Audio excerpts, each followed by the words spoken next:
हाल ही में कोलकाता में अंतर्राष्ट्रीय कराटे टूर्नामेंट और खेलो इंडिया कराटे टूर्नामेंट आयोजित हुआ।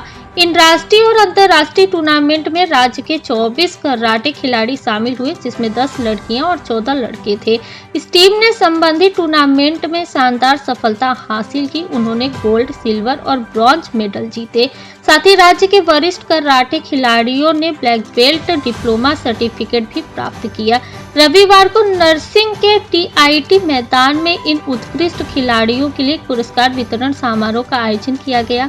इस अवसर पर पूर्व विधायक कृष्णधन दास और टीआईटी के एचओडी विद्युत भट्टाचार्य उपस्थित थे। राज्य कराटे टीम के प्रशिक्षक ने इस समाचार की जानकारी दी।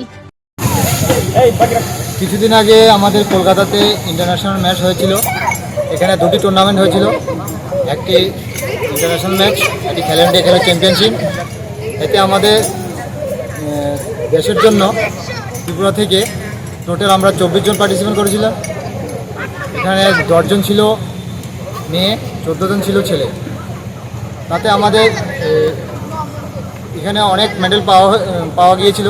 সেই মেডেল পাওয়ার সুবাদে আজকে আমাদের এখানে মেডেল উইনিং সেরিমনি অনুষ্ঠিত করা হলো, যেখানে আমাদের এখানে উপস্থিত ছিলেন এক্স-এমএলএ কৃষ্ণধন দাস এবং টিআইটির এইচওডি, যাতে এখানে এসে খেলোয়াড়দের মনোবল বাড়ানো হলো, এখানে তাদের সম্বোধনা করা হলো।